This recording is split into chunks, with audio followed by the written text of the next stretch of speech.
საქართველოს ევროვიზიაზე და ევროვიზია საქართველოში. სამზადისი დიდი შოუსთვის. გზა საბავშვო ევროვიზიამდე. გამარჯვებულები, კონკურსანტები, პროფესიონალების გუნდი. ის, რასაც თვალს ადევნებთ და ის, რაც ჯერ არ გინახავთ. ყველაფერი საბავშვო ევროვიზიის შესახებ. 7-დან 13 დეკემბრის ჩათვლით.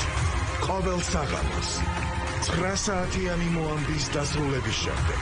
გულშემატკივრობთ ანიტას. 13 დეკემბერი, 20 საათი.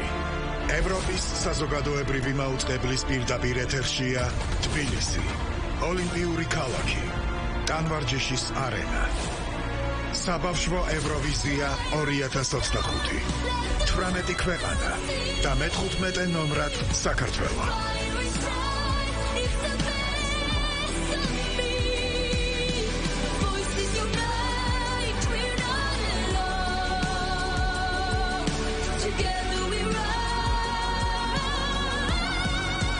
ხარი დაუჭირეთ ანიტას.